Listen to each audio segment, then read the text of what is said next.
Analogue സർക്യൂട്ട്സിൻ്റെ 5th module power amplifiers ആണ് ഇന്നിവിടെ നമ്മൾ നോക്കാൻ പോകുന്നത്. A power amplifier is an electronic amplifier designed to increase the magnitude of power of a given input signal. ഇതൊരു large signal amplifier ആണ്. Small signal ആംപ്ലിഫയേഴ്സിനെ പറ്റി നമ്മൾ പഠിച്ചായിരുന്നു. A power amplifier is a large signal amplifier and it is used to increase the magnitude of power of an input signal. The output stage in any amplifier system is a power amplifier. ഒരു amplifier സിസ്റ്റത്തിൽ output stage ആണ് power amplifier ആയിട്ട് use ചെയ്യുന്നത്. The amplifier preceding to the power amplifier stage is a small signal amplifier which provides sufficient voltage level to the power amplifier. And power amplifier is a large signal amplifier capable of handling large signal and deliver power to the output device like loudspeakers, CRT, etc. Power ആംപ്ലിഫയറിനെ പല രീതിയിൽ നമുക്ക് classify ചെയ്യാം. According to the collector current waveform, the result of an input signal power amplifiers are classified as class A, class B, class AB and class C. Output current വെച്ചിട്ട് power ആംപ്ലിഫയേഴ്സിനെ എങ്ങനെ classify ചെയ്യുന്നത് നമുക്ക് നോക്കാം. അപ്പോൾ ഈ ഫിഗറിൽ കുറേ വേവ് ഫോംസ് കാണാം. അപ്പം ഈ ഒരു ഔട്ട്പുട്ട് വേവ് ഫോം കളക്ടർ കറണ്ടിൻ്റെ വേവ് ഫോം വെച്ചിട്ടാണ്. അപ്പം ആ ഒരു ക്ലാസിഫിക്കേഷൻ എങ്ങനെയാണെന്ന് നമുക്ക് നോക്കാം. അപ്പം അതിൻ്റെ ബയാസിങ് എങ്ങനെയാണെന്നാണ് നമ്മളിവിടെ പറയുന്നത്. In class A, the transistor conducts the entire cycle of input signal.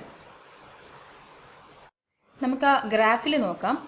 Class എയുടെ ഗ്രാഫിൽ എൻറ്റയർ ഇൻപുട്ട് സിഗ്നലിന് ട്രാൻസിസ്റ്റർ കണ്ടക്ട് ചെയ്യും. അതായത് 360 ഡിഗ്രി കണ്ടക്ഷൻ ആണ് ഇവിടെ നടക്കുന്നത്.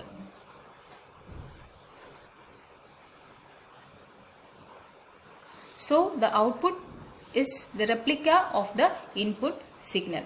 So ഔട്ട്പുട്ടും ഇൻപുട്ടും സിമിലർ ആയിട്ടുള്ള വേവ് ഫോംസ് ആയിരിക്കും.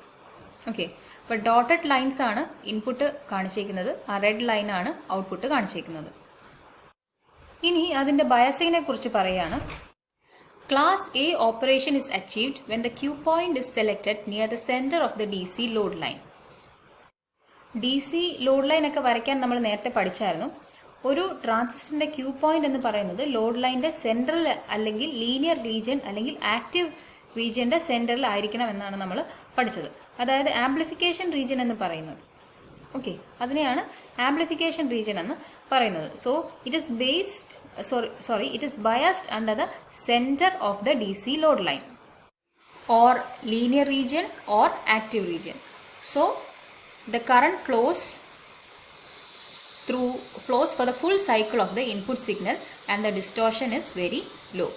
അതാണ് നമുക്ക് ആ ഒരു എയുടെ ഗ്രാഫിൽ, ക്ലാസ് എയുടെ ഗ്രാഫിൽ നമുക്ക് കാണാൻ സാധിക്കുന്നത്.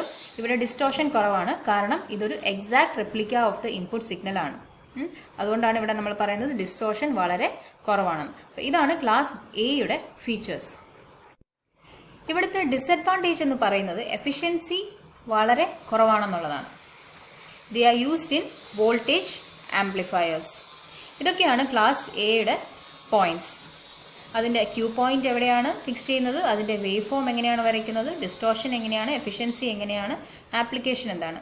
അപ്പം ഇതൊക്കെയാണ് ക്ലാസ് എയെ കുറിച്ച് പറയുന്നത്. ഇനി നെക്സ്റ്റ് ക്ലാസ് ബി നോക്കുവാണെങ്കിൽ ഇതാണ് ക്ലാസ് ബിയുടെ ഒരു ഗ്രാഫ്. ക്ലാസ് ബിയുടെ കണ്ടക്ഷൻ നോക്കുകയാണെങ്കിൽ it will conduct only for half cycle. Input സിഗ്നലിൻ്റെ ഹാഫ് പീരീഡിൽ മാത്രമേ ഔട്ട്പുട്ട് കിട്ടുകയുള്ളൂ. അതായത് 0 to 2π, 2π to 3π അങ്ങനെയാണ് കണ്ടക്ഷൻ പോകുന്നത്. It conducts only for 180 degree. അപ്പോൾ ക്ലാസ് എയിൽ നമ്മൾ പറയുവാണെങ്കിൽ ഫുൾ 360 ഡിഗ്രി കണ്ടക്ഷൻ നടക്കുകയാണെന്നാണ് പറയുന്നത്. ബട്ട് ഇവിടെ നോക്കിയാൽ ഓൺലി 180 ഡിഗ്രി കണ്ടക്ഷൻ മാത്രമേ ഇവിടെ നടക്കുന്നുള്ളൂ. ഇവിടെ എങ്ങനെയാണ് ബയാസിങ് ചെയ്യുന്നത് നമുക്ക് നോക്കാം. In class B operation, the Q point is located near the cutoff. If the operating point is near the cutoff, then the output current flows only for 1/2 of the input cycle, that is 180 degree. അതായത് 180 degree conduction മാത്രമേ ഇവിടെ നടക്കുകയുള്ളൂ. That is, Q point is located near the cutoff region. Biasing an amplifier at cutoff saves the power as there is no supply of current during the non-conduction period. So ഇവിടെ efficiency കൂടുതലായിരിക്കും, കാരണം ഇവിടെ ഒരു half സൈക്കിളിലുള്ള conduction മാത്രമേ ചെയ്യുന്നുള്ളൂ. So we can save power. Hence efficiency is high. Since output is absent during the other half of the input signal, there results a large harmonic distortion. So ഇവിടെ ഒരു large harmonic distortion ഉണ്ട്. അപ്പോൾ ഇവിടുത്തെ distortion എന്താണെന്ന് നമുക്ക് പഠിക്കാം. Performance characteristics പറയുമ്പോൾ harmonic distortion എന്താണെന്നൊക്കെ നമ്മൾ പഠിക്കും. Next, class B amplifier is used in the output stage of operational amplifiers. അപ്പോൾ ക്ലാസ് എ വോൾട്ടേജ് ആംപ്ലിഫയേഴ്സിനായിട്ട് നമ്മൾ യൂസ് ചെയ്യുമ്പോൾ class B output stage of op amp. Op amp എന്ന് പറയുന്നത് ഓപ്പറേഷണൽ ആംപ്ലിഫയേഴ്സ്, അതിനു വേണ്ടിയാണ് നമ്മൾ യൂസ് ചെയ്യുന്നത്. അപ്പോൾ ഇത്രയുമാണ് ക്ലാസ് ബിയുടെ കാര്യങ്ങൾ. Next, class A B type amplifiers. ഇവിടെ more than 180 degree and less than 360 degree conduction ആണ് നടക്കുന്നത്. അപ്പോൾ ഈ രീതിയിലുള്ള കണ്ടക്ഷൻ ആണ് ക്ലാസ് എ ബി എന്ന് പറയുന്നത്. അപ്പോൾ നമുക്കതിൻ്റെ പോയിന്റ്സ് ഒന്ന് നോക്കാം.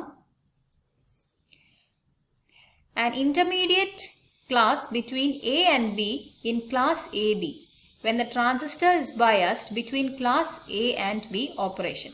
So the output current flows for more than half cycle 180 degree to 360 degree. അപ്പോൾ ഇവിടെ ഔട്ട്പുട്ട് കറണ്ട് അല്ലെങ്കിൽ കളക്ടർ കറണ്ട് എന്ന് പറയുന്നത് 180 ഡിഗ്രിക്കും 360 ഡിഗ്രിക്കും ഇടയ്ക്കായിരിക്കും.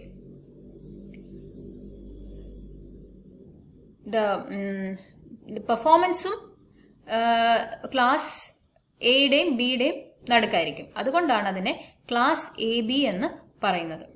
അപ്പം അടുത്ത ഒരു ക്ലാസ് എന്ന് പറയുന്നത് ക്ലാസ് സി. നമുക്ക് അതിൻ്റെ ഗ്രാഫ് ഒന്ന് നോക്കാം. ഇതാണ് ക്ലാസ് സിയുടെ ഗ്രാഫ്. ഇവിടെ നോക്കിയാൽ കാണാം, ഈ ഡോട്ടഡ് ലൈൻസ് ആണ് ഇൻപുട്ട്, റെഡ് ലൈൻ ആണ് ഔട്ട്പുട്ട്. അപ്പം 0-ൽ നിന്നല്ല ഔട്ട്പുട്ട് സ്റ്റാർട്ട് ചെയ്യുന്നത്, അതുപോലെ എൻഡ് ചെയ്യുന്നതും 180 ഡിഗ്രിയിലേക്ക് മുമ്പായിട്ട് അത് എൻഡ് ചെയ്യുന്നു. അതായത് ലെസ് ദാൻ 180 ഡിഗ്രി കണ്ടക്ഷൻ ആണ് ഇവിടെ നടക്കുന്നത്. In class C operation the Q point is selected beyond cut off and output current flows for less than half the input signal cycle. In class A B നമ്മൾ പറഞ്ഞു biasing was between A and B classes. പക്ഷേ ഇവിടെ നമുക്ക് പറയാം Q point എന്ന് പറയുന്നത് it's beyond cut of. അപ്പോൾ 180 degree conduction possible അല്ല, ലെസ് ദാൻ 180 ഡിഗ്രി കണ്ടക്ഷൻ മാത്രമാണ് ക്ലാസ് സിയിൽ പോസിബിൾ ആയിട്ടുള്ളത്. സോ നമുക്ക് പറയാം power conversion efficiency is very high. അപ്പോൾ ക്ലാസ് സിയുടെ എഫിഷ്യൻസി വളരെ കൂടുതലാണ്. But the wave form is distorted. ഇവിടെ വേവ് ഫോം ഡിസ്റ്റോർട്ടഡ് ആയിരിക്കും. ഇൻപുട്ട് സിഗ്നലും ഔട്ട്പുട്ട് സിഗ്നലും നോക്കുവാണെങ്കിൽ ഫുള്ളി കണ്ടക്ട് ചെയ്യുന്നില്ല എന്ന് നമുക്ക് വേവ് ഫോം കാണുമ്പോൾ മനസ്സിലാവും. പക്ഷേ എഫിഷ്യൻസി കൂടുതലായിരിക്കും. Hence the use of this amplifier is restricted to radio frequency amplification when tuned circuit is used as the load. So adana adinte application,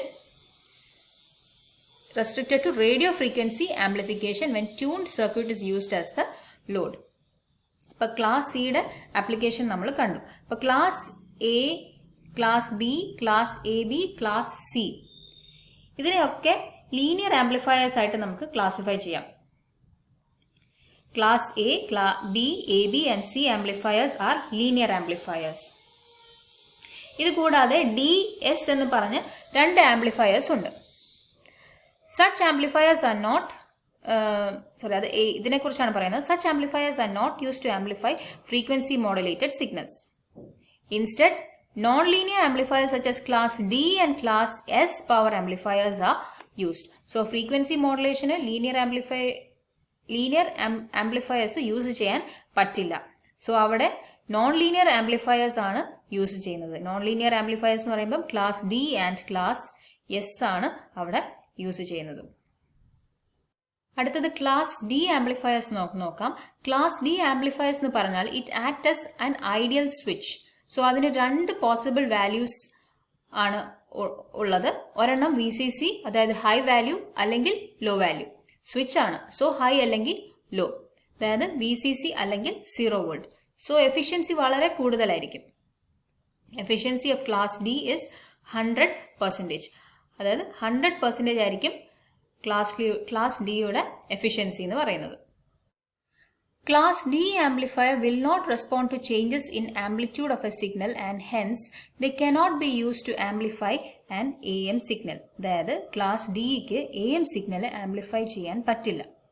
So class S amplifiers can be used to amplify either AM or an FM signal. So ഇതാണ് class Sന്റെ feature.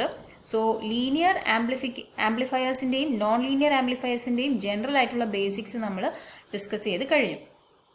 ഇനി അടുത്തത് performance characteristics ആണ്. അത് അടുത്ത ലെക്ചറിൽ നോക്കാം.